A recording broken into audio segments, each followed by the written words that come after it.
Hello YouTube land, welcome to another special video recording for Tyranid. This is a 2-for-1 recording for Xenos figures from the McFarlane wave, or McFarlane line. Now, I picked the Ork in Mega Armor up from, well, I was recently at the Dublin Comic Con, so I picked it up from, I think it was it Forbidden Planet had it? Or was it Big Bang? No, it was Big Bang Toys had this on their stall. So because the box is so big, I didn't keep the box. I was trying to limit my space for bringing stuff up and down because I was traveling. So I had to discard the box for this guy, unfortunately. But this is one of the mega figures. So he's a bit more pricey than the standard figures.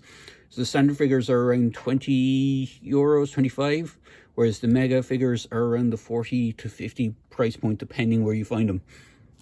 Now, I do have the box for the Genestealer, which is pretty cool. As you can see in the box, his base is still in it, but I have him on one of the ones that came with the Marines. It's the exact same base, so I'm not going to bother pulling that out. I will say what's interesting to note on the back of the box, if I just take the tray out. Actually, I might just take the whole tray out and go through the tray. Unlike the Space Marines and the Sisters of Battle, you have this kind of weird, it almost looks like it's not a 40k kind of thing. You have all this kind of navigational stuff going on. And it was the same on the Ork's box. I thought they would have kind of, you know, put Orky kind of background like to do with the, for like the DC Universe. The DC Universe have like comic book cover stuff on the back behind the figures. I would have thought they'd do something similar with the 40k. They might have had like artwork from 40k behind the figures for the Orks or for Genestealers or for Tyranids.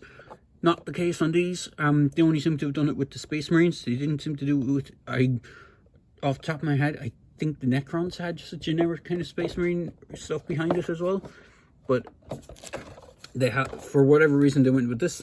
So there is the Genestealer. What's interesting as well about the Genestealer box, if I move Mr. Genestealer out of the way before I go onto the figure, the back of the box does not actually showcase any of the other figures in the wave. If I bring in the old Raven Guard Veteran Sergeant here, you can see it shows also available kind of type thing. So you had Necrons. The only figure in this is the Genestealer, which is odd because there's actually two versions of the Genestealer available, and there's also, is it the Retributor armor or the Reavers? There's Space Marine Reavers. They're supposed to be available in this wave. And so it is interesting. Now I got this one from Amazon. So unless the US version of the box is different to the European version of the box, the US one, this is the US version, Amazon.com. So I have a bunch of these pre-ordered on Big Bad Toy Store, but they haven't come in yet. But I was following the Foosh, Robo on Foosh, and he said he actually got one from Amazon. So, and that it shipped pretty much right away after he ordered it. So I jumped on the bandwagon and picked up one of these. Now, before I proceed about this thing, I will say it is a great figure. However, this is actually a replacement one that I got. The main issue I've had with the first one that I had is these arms up here on this. Now, hopefully I won't do it while I'm recording. Is the joint on my other one snapped just at the ball peg where it joins into the arm. So these arms in the box are actually separate. On the left hand side, both the upper and lower arm are separate. You have to plug them in. Now, what I did before, well, once I got my replacement one, what I did before I even plugged them in is I shaved down the mold line that was on the ball peg. I'm not sure if you can see that, but there is a slight mold line on the joints. So I did try and shave that down in case that was what caused it to snap the first time around. I also threw a little bit of WD-40 into this thing just in case to keep it lubricated so it wouldn't stick in the one position, which seems to have done the trick. So if I just take the base off, as I said, the base is the same that you get with the Space Marines. In fact, this is the same base I got with the Ork here, which I'll get into in a minute. But this thing has joints all over the place, and it is quite a nice representation of what the current Genestealer models look like. I will say, just as well, before I proceed as well, there, as I said, there's two versions. Well, technically, there's three versions of this guy. There is a chase variant, which has wider versions of these kind of small rib parts on the back, which makes it look more akin to the original Space Hulk, Space Crusade style Genestealer, where it had a bigger, wider opening, and that kind of ribbing was more pronounced on it. The other difference is this purple piece on that head on that one isn't painted, but you still get the same arms. It's just this torso piece is different. Color wise, I think it's the same, so it's the same red and kind of off creamy color with the wash over it. And then the other version is an artist proof, and I'm going to butcher the name of it. I think it's called the Yagail version. So the head is completely different. It has a very Cthulhu-esque style head. So the head cuts off about here where the mouth is, and it has these tendrils that just poke down like tentacles. And the front two arms, instead of the three claw arms, or the three clawed hands, sorry, you actually have two bone sword bladed sort of arms. So they're actually, I think they're I don't think they're rending claws. I think they're bone sword hands, if I remember correctly. They're done like a molded blade into the hand, so as if the blade is grown out of the hand itself. So there is that, and that is the one that you paint yourself. If you have the paint, the DIY one or the artist proof, you should be able to swap the arms to this if you want the painted one to have those bladed arms, but you will have to paint them up to match either the body or to go with a different color scheme of your choosing. Articulation wise, this guy has joints galore. So the head is on a ball joint. It can move side to side a bit. It can move up and down. It doesn't really have a point of access where it's like, it's kind of looking down if you have it this way, but it's intended to be kind of crouched over like this. So you should be able to get some side to side and a little bit of tilt, which is quite nice. As I showcased, those arms are on a swivel. There's an upper bicep swivel. There's dual jointed elbows. There is a hinge with a rock or kind of a ball joint on the wrist, so you can move it, move the hand, or you can move the wrist and then have up and down, or move the hand itself. So depending which way you have the articulation point will be the way that the arm moves. The lower arms are exactly the same. You have the exact same articulation points, dual joint elbows. You have more clawed hands than actual three-fingered claws on the lower ones. There is a lower waist crunch. There is an upper waist crunch, which you get a good range of movement. There is a little tailpiece, but the tailpiece is a solid piece. You do get hinge on the hips, and you get a hip swivel, which is a first for some of these guys. You got dual hinged knees, and you get these insane kind of chicken leg type things going on, and you have toe articulation. So, and you have foot pegs on the bottom. Now, I will say that the toes are kind of an awkward shape. So depending on how well you get him to stand, you might have to fiddle around with him. Just get that kind of sweet spot, as they say, to get him to stand, or just use the actual base that comes with him. But it is possible, if I can do it on screen, to get him to stand. Come on. There you go. You can get him to stand. You just have to be careful on which way, on how you have the feet done up. If I just move the box out of the way, I might be able to push him back a bit better. You can see how the feet are on this guy. So you can see him standing. And he is a pretty cool figure. So just to get him onto the base here, just while I go through the Ork in Mega Armor. So as I said, unfortunately I do not have the box for this one. As far as I know, there is 3 versions of the painted orcs and 1 artist proof orc. There could be chase variants. I'm not 100% sure if there is a chase variant in the orcs yet. I don't think anyone has mentioned it, but the variations are as follows. So this is the Ork with the big shooter. There is an Ork with buzzsaws, which has two big giant saws on these arms.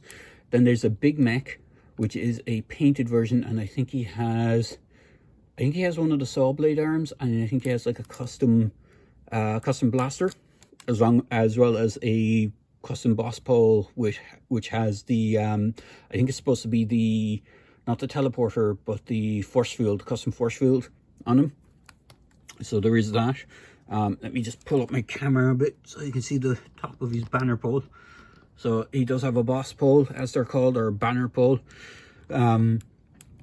He does have separate parts in the box. This jaw piece is actually separate. If we can get it back out, it does pop in, so it does pop off, and this back piece is actually separate. Now I haven't managed to get mine fully in, I don't think. It does pop out. There's a little bit of miscasting here, so I might have to file that down for it to fit in properly. It does fit in, but it doesn't seem to go all the way in as far as it's supposed to. You can see it's just misaligned here on one side, so I might have to either force it in a bit more, or just get it to fit in. The jaw, the iron jaw, has a clips here on either side, and there's indentations on either side of the head that will fit the jaw. Now the head is articulated on a swivel, as far as I can tell. I don't think it has any other range of motion on it. It's not technically, it's not meant to be articulated, but the jaw does click into place, and you have that in there. Sorry if I'm knocking the camera. The paint apps are quite nice on these guys. They're the very bright, vibrant green that you see Orks painted in, which is quite nice, and there is a wash over that. Even the actual metal has like the body has a kind of silver dry brush over the grey. I think it's a grey plastic. It looks like a grey plastic, kind of dark grey. He is quite articulated. Now he doesn't have all the same articulation as the rest of the line. Like as far as I can tell, he does not have the bicep swivel. He just has a hinge on the shoulder and can rotate it all the way around, but he doesn't have the bicep swivel, mainly due to the way the arms are constructed. So if I straighten out his arm, now when I first got them, these guys have their arms like this in the box, and it's quite tough to move them first. I do recommend heating up the joint before you even do it. The way they are constructed, this poor guy has this piece a bit loose. I might have to glue it into place. I think it was glued, but the glue has come loose. They have these pistons, so I think that's the main reason why the arm doesn't rotate at the bicep. You have a single jointed elbow. There isn't really a joint or a swivel on that either, so you don't really get any swivel. You get a really nicely detailed custom shooter, which is quite nice. You have all these cabling going on. Now it's fairly, even though it's very detailed and sculpted, it is lacking kind of paint apps. Like these wraps are just done in silver as the tubing is, and there's like broken parts on the wiring. So like if you were to go to town and customize this, you could add in like extra detailing for those wraps where the pipe is, or the cables are rusted. You could actually add different colors. It's fairly not one, but it's fairly just plain color wise. Normally Ork weapons are like multicolored type things. You even have like an Ork glyph on these. You have like the Ork, I think it's either the Gork or Mork face on them. Usually they're like painted in red, or they're painted up. You do have more glyphs, painted on glyph on the knee pad. I don't think you have any painted on glyphs or sculpted glyphs on the power claw, but the power claw is probably one of my favorite parts of this thing. You do have a sculpted glyph here on the waist, or on the torso. You have another sculpted glyph here with the kind of tooth, Ork tooth kind of design. And just trying to see if there's any other glyphs aside from the boss pole. There isn't really any other ones. His legs are fairly plain as well. Like he has added on patches onto his trousers, and you can see there's stitching on them. Like, again, as I said, you could go to town on this to paint up all the stuff that isn't really painted on them. There, as I said, there is an artist proof. Actually, I didn't mention the artist proof one. There's an artist proof that you paint yourself, and it's of the, as far as I know, it's the mech in Mega Armor. So he has like same kind of design as the mech. I think he might be slightly different head. The heads on them are different as well. This one is kind of closest to the standard Ork boy head, with this kind of bucket shaped helmet, which is pretty cool. You have all this cabling, engine detail, power cables, all this kind of fine detail on them. Legs are a slight bit hindered as well because of the design. You have these kind of hinges that move back and forward, so you can't really get them to splay out too much. He does have a waist swivel, but it's not the biggest waist swivel. Like, design wise, he looks like an Ork in Mega Armor, but because of the design aspect of these guys, it does hinder their articulation a small bit. So he does have a, there goes the Genestealer. He does have a single joint on the knee. You can get quite a good bend on it. I'm not sure if you can see that on screen, but you can get quite a good bend on it. His legs have the foot articulation, but the way his ankles are done is you can actually see the big ball joint. They didn't really cover it over, so it kind of looks a bit weird. He just has a big kind of ball joint for the foot. It does look like he doesn't actually even have a foot. There is a rocker side to side, and there is that joint that you can rotate around. As I said, the claw is probably my favorite part of this guy. It is actually articulated, which is really cool. It can get a very wide stance. It rotates at the wrist, whereas the shooter arm doesn't. I think the shooter arm can be removed and replaced if you need to, but it takes a while for it to pop off. The claw arm also has that piston going on as well, so you don't have that extra articulation point for the bicep. As I said, head is just on kind of a swivel, so you can't really get a, it would have been cool if you could get a side to side on them, so you could kind of look where he's looking. But he is a big chunky Ork. And if I can bring in one of the Marines, you can see he actually stands a bit taller than one of the Marines. I know people have been kind of saying, oh, the Orks are a bit underscale for the Mega Armor, but for shelf space and stuff like that, I think it works. You could, even if you wanted to have these guys as a super Ork boss for the Hayato, or sorry, not Hayatos, the Joy Toy figures. As Orks get stronger and more meaner, they get bigger. So you could be like a really supersized Ork war boss if you wanted to. I'd say the scale is a little bit, well, it's a bit off. I mean, the Marine should probably be about there if it was like a normal size Ork war boss. But it's up to your imagination whether you want to do him as a super big Ork war boss or not. But the Power Claw is absolutely, as I said, without doubt, my favorite part of this thing. I have, again, these guys pre-ordered on Big Bad Toy Store. They haven't come in yet. I picked this guy up at the local convention in Dublin. As soon as I saw them in store, or at the convention, I had to pick up one of them because they just look so cool. Paint apps are fairly decent. They're a bit minimalistic, as with the kind of the Space Marines, but for the price point, you're getting a good bang for your buck. And if you handy with a paintbrush, you can really pick out those details and go to town and just make them look as big and mean and pretty cool as possible. So there you go, guys. I hope I haven't waffled on too much for these. I do hope you enjoyed the video and that it has you get some interest or enjoyment out of it. And as I say, please feel free to like, comment and subscribe to my channel. The Genestealer and Ork are pretty much the second and third figure of the Xenos races for the McFarlane line, so it is interesting to see. And on a side note, they have announced that they are doing yet another Space Marine, which will be a Dark Angels Space Marine, and as well as that they're doing a Chaos Space Marine as well. I'm not sure when the release dates for that is. Just keep checking the McFarlane website or the the regular sources for these figures. You'll probably see the pre-orders go up for them soon enough, hopefully. But with that said, I hope we get a lot more stuff down the line. So I hope you enjoyed this video, and I hope it wasn't too long, and I hope I didn't waffle too much for you. So I hope you enjoyed this. Cheers.